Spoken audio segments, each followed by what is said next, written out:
Welcome back to Boundless Books. Today, we're diving into Chapter 34 of Harry Potter and the Order of the Phoenix, titled The Department of Mysteries.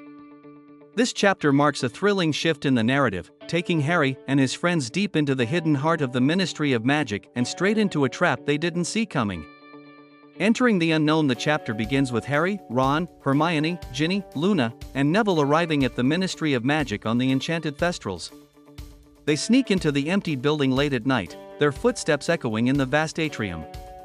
Guided by Harry's recurring visions of Sirius being tortured by Voldemort, they locate the golden gates of the Department of Mysteries, a place few witches and wizards have ever seen. And even fewer have lived to talk about. Inside, they find themselves in an unsettling circular black room with a dozen identical doors. The walls gleam like polished obsidian, and when a door shuts, the entire room spins, disorienting them. This strange magical mechanism sets the tone. The Department of Mysteries isn't just secret, it's actively designed to confuse and trap intruders. The rooms of wonder and terror, the group begins to open doors cautiously, stepping into one bizarre room after another. Each space is stranger and more dangerous than the last, almost like a museum of magical research gone wrong. They first enter the brain room, where glowing green tanks house floating translucent brains.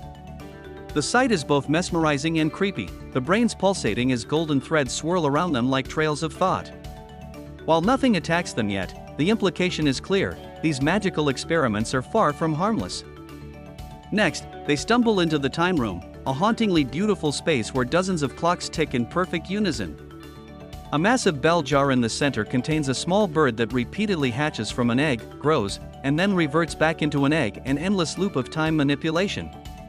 The group can't help but stare in awe, but Hermione urges them to stay cautious. The Ministry's fascination with time magic is dangerous, and they have no idea what might happen if they touch anything. The door they've been looking for, after trying multiple doors, the spinning black room, finally leads them to the Hall of Prophecies, the space Harry recognizes from his visions. The sight is breathtaking, a seemingly endless hall of towering shelves, each stacked with dusty, glowing glass orbs. The faint whisper of voices fills the air, as if the prophecies themselves are murmuring secrets too dangerous to be heard. Hermione, always cautious, warns that they shouldn't touch anything. But Harry is driven by his vision of Sirius and feels compelled to press forward. Somewhere in this labyrinth of shelves lies the answer he's been seeking, or so he believes. The prophecy. Harry eventually finds the row and shelf he saw in his dreams. There, glowing softly, is a glass orb labeled with his name and another, Lord Voldemort.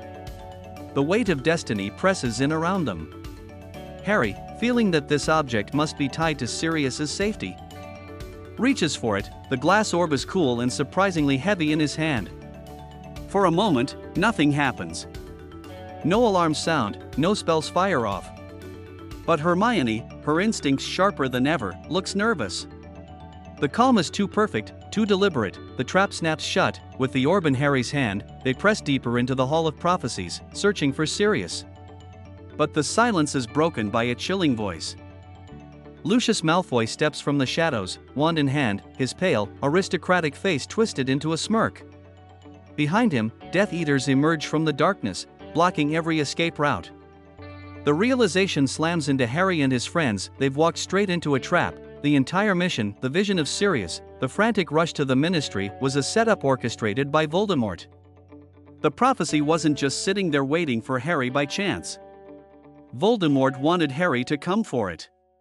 Key moments in the chapter include the eerie spinning black room that disorients and confuses them every time a door closes, their exploration of magical research chambers like the Brain Room and Time Room, which reveal the Ministry's obsession with dangerous magic, the stunning reveal of the Hall of Prophecies, a vast library of magical knowledge and danger, Harry finding the prophecy orb with his and Voldemort's names inscribed, the sudden ambush by Lucius Malfoy and a team of Death Eaters, setting up the climactic battle to come.